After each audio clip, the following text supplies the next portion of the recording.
Halo teman-teman, kembali lagi sama aku Kak Prima. Tahu kan kita mau belajar apa? Kita akan belajar IPA ya teman-teman. Nah, materi pada pertemuan ketiga kali ini adalah tentang perubahan cuaca. Oke, untuk yang pertama kita harus belajar dari pengertiannya dulu. Apa itu cuaca dan apa itu iklim? Cuaca adalah keadaan udara yang terjadi di suatu tempat yang relatif sempit dengan waktu yang relatif singkat. Ingat ya teman-teman, sempit dan singkat. Nah, kalau iklim adalah pola cuaca rata-rata yang terdiri untuk waktu yang relatif lebih lama, sekitar 30 tahun, dan mencakup wilayah yang luas.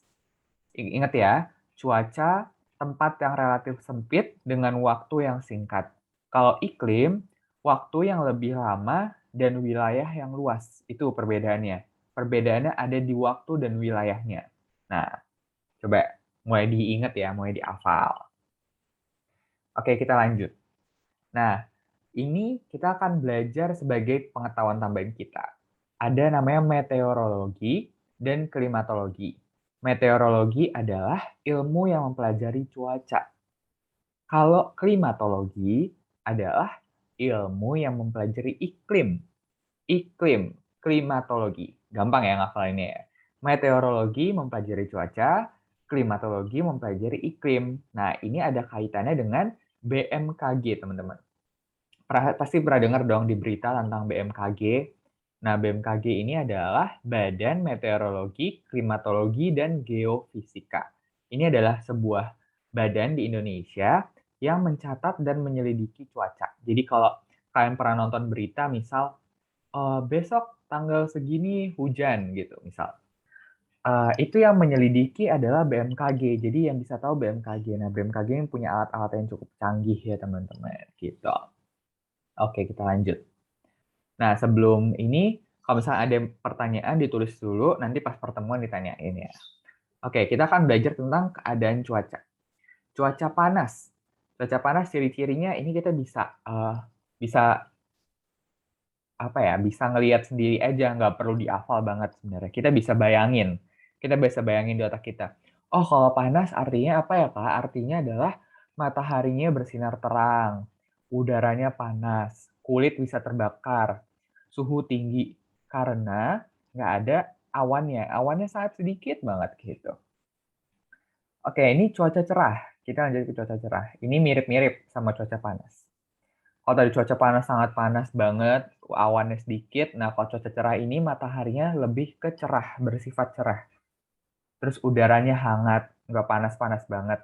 Langitnya terang, terus awannya ada juga, awannya ada, tapi nggak terlalu banyak. Dan suhunya normal, kayak biasa-biasa aja gitu. Oke, lanjut ya.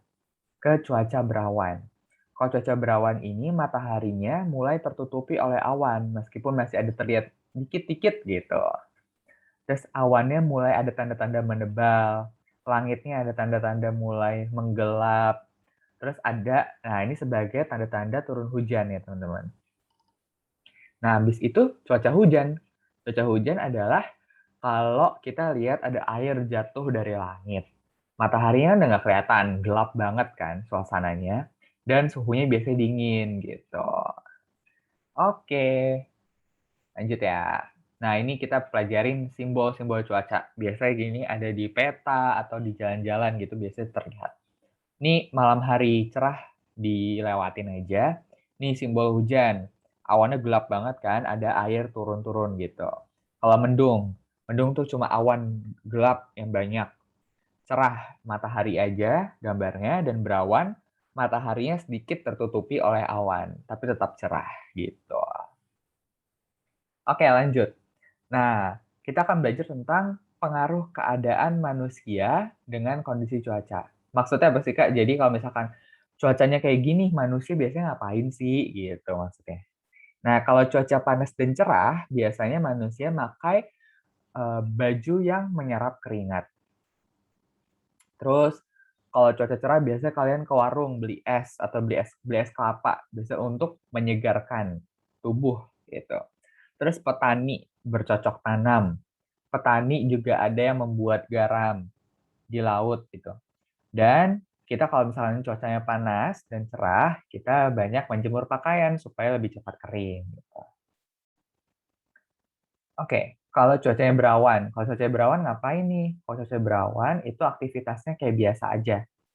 Aktivitasnya biasa. Nah, kalau cuaca berawan tadi kan kalian ingat, cuaca berawan tuh udah mulai ada tanda-tanda turun hujan. Artinya mulai siap-siap untuk ngangkat jemuran. Kalau memang udah ada tanda-tanda hujan ya. Dan kalau mau pergi keluar, kalian juga siap-siap harus bawa payung sama jas hujan. Gitu. Oke, lanjut ya. Selanjutnya cuaca hujan dong pastinya. Nah, kalau cuaca hujan, biasanya manusia itu pakai pakaian tebal dan hangat di rumah, takut kedinginan. Membuat minuman hangat, kalian bikin teh hangat, bikin indomie, buat menghangatkan tubuh, kan biasa gitu. Dan memakai payung dan jas hujan kalau mau berpergian. Gitu. Sampai di sini, ada yang nggak paham nggak teman-teman? Kalau ada pertanyaan, ditulis dulu, nanti pas pertemuan ditanyain. Gitu ya. Kita lanjut sekarang mempelajari tentang iklim. Nanti kita juga akan mempelajari tentang cuaca satu-satu dulu. Kita belajar tentang iklim dulu. Oke, simbol cuaca. Nah, sebelum kita masuk ke iklim ada apa aja sih, Kak? Nah, kita harus memperhatikan gambar yang di sebelah kiri dulu ya. Gambar yang di sebelah kanan boleh diabaikan dulu, dilupain dulu. Ini kita lebih fokus ke gambar yang sebelah kiri. Jadi, ini bumi kita. Di tengah-tengah, bumi itu dibagi ada yang namanya garis khatulistiwa, garis di tengah-tengah. Di titik 0 derajat namanya. Itu garis khatulistiwa. Nah, bagian atas artinya bagian utara. Benar. Bagian bawah namanya selatan. Nah, jadi garis-garis yang mendatar nih, kalian lihat, ini garis hitam adalah garis khatulistiwa. Tulisannya 0. Garis biru sampai ke atas namanya garis lintang utara. Ada derajatnya teman-teman, 30 derajat, 60 derajat, 90 derajat. Gitu. Nah, kalau yang bawah, garis ungu. Ini garis ungu, garis ungu, garis ungu. Ada 30 derajat, 60 derajat, 90 derajat adalah garis lintang selatan. Jadi ada lintang utara di bagian atas dan lintang selatan di bagian bawah. Oke, harusnya cukup mudah ya ini ngafalnya. Kita lanjut. Nah, kita belajar tentang iklim tropis. Maaf ya teman-teman kalau kepotong. Iklim tropis. Nah, ada di 23,5 derajat lintang utara sampai 23,5 derajat lintang selatan. Bisa bayangin nggak nih? Jadi, kalau kita balik ke sebelumnya ya, ini ada tulisan 30 derajat. Artinya sebelum itu ya. Dari 0 sampai tadi bilangnya 23,5 derajat lintang utara. Artinya dari sini. Nggak sampai 30 ada di tengah-tengah. 23,5 derajat lintang utara ada di sini sampai ke bawah. 23,5 juga derajat lintang selatan. Caranya gitu ya teman-teman, membayangkannya. Oh, ini posisinya ada di mana sih Kak iklim ini gitu. Oke. Terus kalau di iklim tropis biasanya suhu udara cukup tinggi. Curah hujannya cukup tinggi. Kayak sekarang di Indonesia. Lagi curah hujannya cukup tinggi kan. Terus dia mendapatkan sinar matahari sepanjang tahun. Ada loh teman-teman negara yang nggak dapat sinar matahari sama sekali. Jadi sebentar banget dapat sinar matahari dan lebih kebanyakan gelap gitu. Terus ciri-ciri lainnya tekanan udara rendah. Contohnya apa Kak negara-negaranya? Indonesia, Malaysia, India, Vietnam, dan masih banyak lagi. Itu contoh-contoh negara yang mengalami iklim tropis. Gitu. Lanjut. Habis iklim tropis ada apa Kak? Ada iklim subtropis. Iklim subtropis ini ada di 23,5 sampai 40 derajat lintang utara dan lintang selatan. Artinya apa? Tadi kita udah belajar 0 sampai 23,5. Artinya ini kita ambil di bagian utara dulu ya. Kalau iklim subtropis artinya dari 23,5 sampai 40, ada di atasnya lagi gitu. Dan kalau yang di bawah ada di bawahnya lagi gitu. Nah, ini iklim subtropis adalah daerah peralihan antara iklim tropis dengan iklim sedang. Suhunya nggak terlalu panas dan nggak terlalu dingin juga. Ada 4 musim. Nah, ini yang spesial. dari iklim subtropis. Ada 4 musim. Musim panas, musim gugur, musim dingin, dan musim semi. Oke. Nah, contoh negaranya apa aja, Kak? Contoh negaranya ada Korea Selatan dan Korea Utara, Cina, Jepang, Irak, dan Mesir. Tentunya masih banyak lagi ya, gitu. Tapi kalian cukup hafalin ini aja. Oke, lanjut ke iklim sedang. Nah, iklim sedang ini ada di 40 sampai 66,5 derajat lintang utara dan lintang selatan. Tekanan udaranya berubah-ubah dan sering terjadi badai. Kalian perhatiin deh, tekanan udara berubah-ubah. Kalau tekanan udara berubah-ubah, berarti anginnya bisa tiba-tiba kencang banget, tiba-tiba pelan banget gitu. Akibatnya apa, teman-teman? Akibatnya kalau tekanan udara sering berubah, badai itu juga sering terjadi gitu. Nah, ini biasanya ada di negara-negara Eropa kayak Prancis, Jerman, Spanyol, Inggris, dan Amerika Serikat gitu. Lanjut ke iklim dingin. Iklim dingin ini artinya udah di atas banget ya teman-teman. Kalau tadi kalian bayangin bumi, yang aku contohin tadi di awal, ini ada di atas banget sama di bawah banget. Itu ada di atas 66,5 derajat lintang utara dan lintang selatan.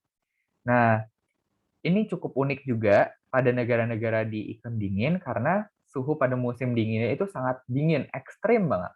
Bahkan bisa sampai minus suhunya.